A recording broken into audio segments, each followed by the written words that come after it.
विद्यार्थी मित्रों, मैं जागृतिबेन रावल, श्री जैन मेहता हाई स्कूल खांभा। आज हम 9वीं कक्षा के हिंदी विषय में तीसरा जो पाठ है, क्या निराश हुआ जाए, वो पढ़ेंगे। पाठ का शीर्षक है क्या निराश हुआ जाए। આપણને એમ થાય મિત્રો કે પાઠનું શીર્ષક જોઈને તો ચિંતા થાય કે નિરાશ થઈ જવાનું. અરે ક્યાં નિરાશ હોવા જાય, શું નિરાશ થઈ જવાનું? પણ હવે આપણે આખો પાઠ ભણીએ પછી આપણને ખબર પડે कि निराश થવાની જરૂર છે કે नहीं। तो बच्चों, हमें निराश होने की कोई आवश्यकता नहीं है। जब हम पूरा निबंध पढ़ लेंगे तो आप खुद ही मुझे कहेंगे कि नहीं बहन, निराश होने की कोई आवश्यकता नहीं है। लेखक है हजारी प्रसाद द्विवेदी। तो पहले हम लेखक परिचय पा लेते हैं। आचार्य हजारी प्रसाद द्विवेदी का जन्म बलिया यानी कि उत्तर प्रदेश जिले के दुबे का छपरा नामक गांव में हुआ था। पारिवारिक परंपरा अनुसार संस्कृत का अध्ययन शुरू करके उन्होंने हिंदू काशी विश्वविद्यालय से ज्योतिषाचार्य की परीक्षा उत्तीर्ण की थी। गुरुदेव रविंद्रनाथ के आश्रम में 1940 ईस्वी से 1950 ईस्वी तक हिंदी भवन के निर्देशक रहे। तत्पश्चात काशी हिंदू विश्वविद्यालय वाराणसी एवं पंजाब विश्वविद्यालय चंडीगढ़ में हिंदी विभाग के प्रोफेसर तथा अध्यक्ष पद पर कार्य किया। उन्होंने भारत सरकार ने उन्हें पद्म भूषण की उपाधि से सम्मानित किया।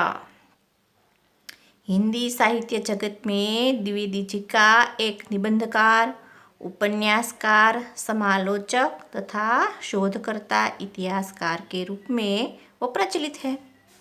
अशोक के फूल, विचार प्रवाह, टच, कल्पलता आदि उनका निबंध संग्रह है। बाण भट्ट की आत्मकथा पुनर्नवा, चारुचंद्र लेख, नामदास का पोथा आदि उनके उपन्यास है। तथा कबीर, सूरदास, हिंदी साहित्य का आदिकाल, साहित्य सहचर, हिंदी साहित्य उद्भव और विकास आदि आलोचना तथा इतिहास के ग्रंथ है। हिंदी साहित्य में हजारी प्रसाद द्विवेदी बहुत ही अच्छे और बड़े साहित्यकार थे। प्रस्तुत निबंध में द्विवेदी जी ने यह समझाया है कि तत्कालीन भारतीय समाज में व्याप्त अनाचार केवल बाहरी स्तर पर है। वास्तव में आज भी लोगों में मानवीय मूल्यों के प्रति आस्था कायम है। अपने जीवन में घटित कुछ घटनाओं के द्वारा बताया गया है कि हमें निराश नहीं होना चाहिए, अपितु हमें अपने जीवन के प्रति आस्थावान बने रहना चाहिए। पाठ का शीर्षक देखते ही हमें ऐसा लगता है कि हमें निराश नहीं होना चाहिए। हम निराश हो जाते हैं, तो हमें निराश होना चाहिए या नहीं होना चाहिए? आपके मन में भी ये प्रश्न उठेंगे। लेकिन बच्चों, ऐसा बिल्कुल नहीं है। हमें निराश होने की कोई आवश्यकता नहीं है, क्योंकि अगर हम बाहरी स्तर पर देखें तो हमें ऐसा लगता है कि वाह, ये बात तो सच है कि हम ऐसी वैसी बातों से लगता है कि हम निराश हो जाते हैं। किंतु जब हम पूरा निबंध पढ़ेंगे तो हमें लगेगा कि हमें निराश होने की कोई आवश्यकता नहीं। इसीलिए हम अच्छी तरह से ये निबंध पढ़ें। इस पाठ का साहित्य प्रकार है निबंध। अब हम पाठ को आगे बढ़ाते हैं। लेखक हजारी प्रसाद द्विवेदी जी कहते हैं, मेरा मन कभी कभी बैठ जाता है। मन बैठ जाना एक मुहावरा है जिसका अर्थ होता है उदास हो जाना। तो लेखक क्यों उदास हो जाते हैं कि समाचार पत्र में ठगी, डकैती, चोरी, तस्करी और भ्रष्टाचार के समाचार भरे रहते हैं। समाचार पत्र, वर्तमान पत्र, ગુજરાતીમાં જેને આપણે આપણી સાદી સીધી ભાષામાં આપણે એમ કહીએ ને, એમ છાપું વાંચીએ છીએ, તો ઉસે अंग्रेजी में न्यूज़पेपर कहते हैं, हिंदी में उसे समाचार पत्र कहते हैं। तो हम सुबह सुबह उठकर समाचार पत्र पढ़ते हैं, तो उसमें कैसे कैसे समाचार भरे होते हैं। ठगी, डकैती, चोरी, लूटपाट, भ्रष्टाचार आदि आदि ऐसे ऐसे समाचार होते हैं। तो लेखक कहते हैं कि ऐसे समाचार पढ़कर तो मेरा हृदय बैठ जाता है। मुझे लगता है कि बस ऐसा है हमारे देश में। आरोप प्रत्यारोप का कुछ ऐसा वातावरण बन गया है कि लगता है देश में कोई ईमानदार आदमी नहीं रह गया। सच बात है, अगर हर रोज हम ऐसे समाचार पढ़ेंगे तो हमें ऐसा ही लगेगा कि दुनिया में कोई अच्छे आदमी है ही नहीं। पूरा देश में पूरा वातावरण खराब हो चुका है। कोई ईमानदार व्यक्ति नहीं है। सभी जगह भ्रष्टाचार, डकैती, चोरी, लूटपाट आदि आदि आदि। ऐसे समाचार पढ़कर स्वाभाविक है उदास हो ही जाते हैं। और દરેક વ્યક્તિને આપણે શંકાની નજરથી જોઈએ છીએ કે આ વ્યક્તિ તો સારો નહીં જ હોય, लेकिन ऐसी कोई बात नहीं है। जो जितना ऊंचे पद पर है उतने ऊंचे ही अधिक दोष उनमें उतने ही अधिक दोष दिखाए जाते हैं। व्यक्ति का पद ऊंचा, उसका ओहदा ऊंचा, उच्च स्थान पर जो व्यक्ति है उस पर हमें ज़्यादा शंका होती है कि देखो ये व्यक्ति तो भ्रष्टाचारी होगा ही। वो अधिकारी है, वो उच्च पद पर आयुक्त है, इसीलिए उस पर हमें ज़्यादा शंका होती है कि देखो ये व्यक्ति तो भ्रष्टाचारी होगा, ऐसा हमें लगता है। एक बहुत बड़े आदमी ने मुझसे एक बार कहा था कि इस समय सुखी वही है जो कुछ नहीं करता, और जो कुछ करेगा उसमें दोष खोदने लगेंगे। सच बात है, जो कुछ करेगा ही नहीं उसमें दोष निकालने की कोई आवश्यकता ही नहीं है, क्योंकि जो काम नहीं करता, काम चोरी करता है, उसमें हम दोष कैसे निकालेंगे। सच बात है, जो लोग काम करते हैं, जो लोग अच्छी बातें करते हैं, हम उसका ही दोष निकालते हैं, उसमें ही दोष खोजने लगते हैं।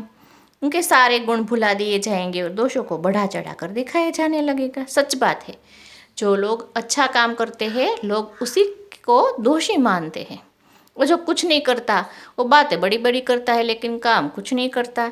तो सच बात यही है कि जो लोग ऊंचे ओहदे पर है, अच्छा काम करता है, लोग उसी को दोषी मानते हैं, और जो लोग कुछ नहीं करते, सिर्फ बातें करते हैं अच्छी, लेकिन उसमें दोष निकालने की कोई आवश्यकता ही नहीं, क्योंकि वो काम ही नहीं करता। इस प्रकार से जितना बड़ा उसका ओहदा, ज़्यादा दोष लोग उसी का निकालेंगे। ये बात तो बिल्कुल सच है। इसीलिए उसे बढ़ा चढ़ाकर लोगों के सामने उसका दोष हम निकालते हैं। दोष किस में नहीं होते, यही कारण है कि हर आदमी दोषी अधिक दिख रहा है, गुणी कम या तो बिल्कुल नहीं। स्थिति अगर ऐसी है तो निश्चय ही चिंता का विषय है। हर एक लोग दोषी होते ऐसा तो नहीं होता ना बच्चा। सब लोग बुरे होते हैं, सब लोग भ्रष्टाचारी होते हैं, सब लोग डकैती करते हैं, सब लोग चोरी करते हैं, ऐसा तो हो ही नहीं सकता।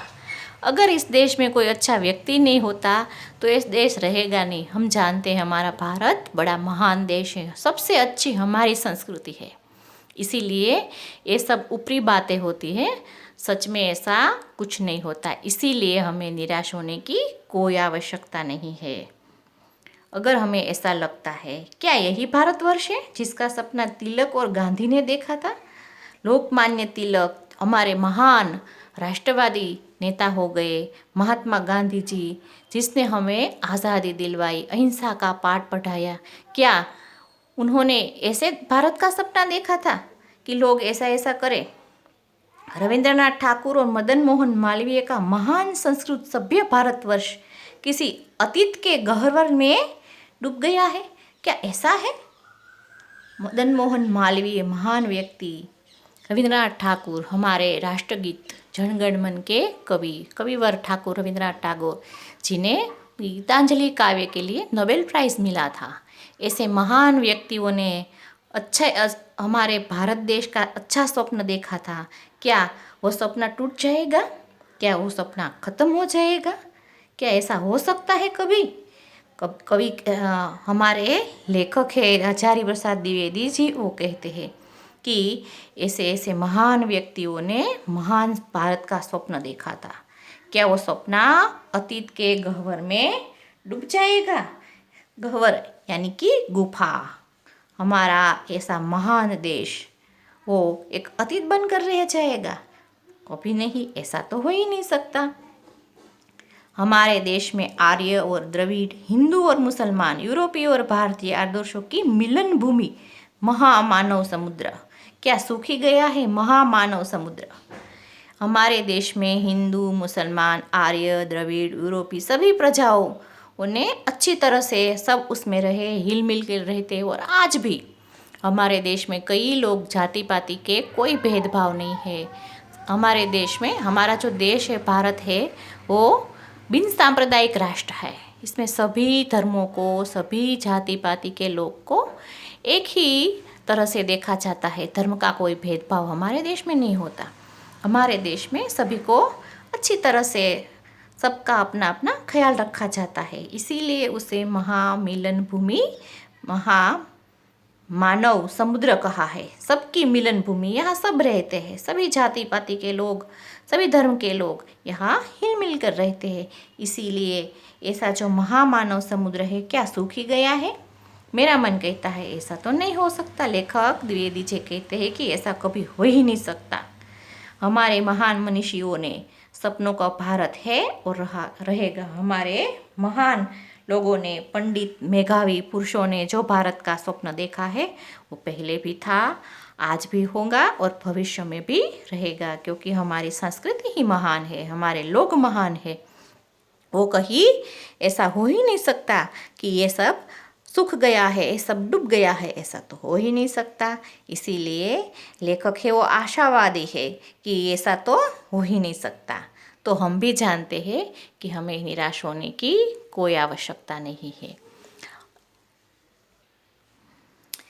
यह सही है कि इन दिनों कुछ ऐसा माहौल बन गया है, माहौल यानी कि वातावरण, ऐसा वातावरण बन गया है कि ईमानदारी से मेहनत करके जीविका चलाने वाले, अपना भरण पोषण करने वाले निरीह और भोले भाले श्रमजीवी पिस रहे हैं। श्रमजीवी, रोजी रोटी कमाने वाले जो श्रम करके अपना जीवन का गुजारा करते हैं, उसे श्रमजीवी कहते हैं। ऐसे लोग पिस रहे हैं और झूठ तथा फरेब का रोजगार करने वाले फल फूल रहे हैं। और इस प्रकार से देखा जाए तो ऐसा ऊपर ऊपर से तो ऐसा लगता है, फरेब यानी धोखा, धोखे से जो लोग पैसा कमाते हैं वो आगे बढ़ते जा रहे हैं। और श्रमजीवी जो श्रम करके, मेहनत करके, ईमानदारी से पैसा कमाते हैं, वो लोग आज, उसका जीवन आज बुरा हो गया है।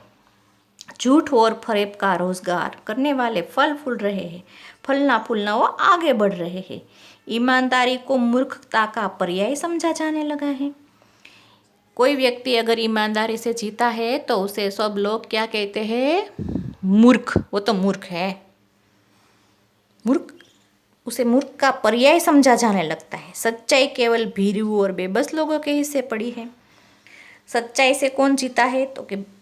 तो हम कहते हैं कि बेबस लोग, भीरू, डरपोक, कायर है, वही ऐसा करते हैं। बड़ी सच्चाई क्या डंगा बजा बजा कर रहता है, लोग उसे मूर्ख समझने लगते हैं।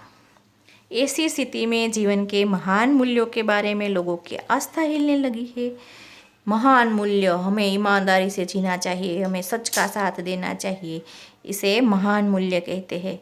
तो उसमें से लोगों की आस्था, लोगों का विश्वास डग गया है, लोगों का विश्वास हिलने लगा है। सच है कि अगर ईमानदार लोगों के साथ ऐसा व्यवहार होगा तो सबका ईमानदारी पर से विश्वास उठ जाएगा। ये बात तो सही है। आज हम इतना पढ़ेंगे, अगला भाग हम कल पढ़ेंगे। जितना मैंने आपको पढ़ाया है वो आपको अच्छी तरह से पढ़ना है, समझना है। नमस्कार।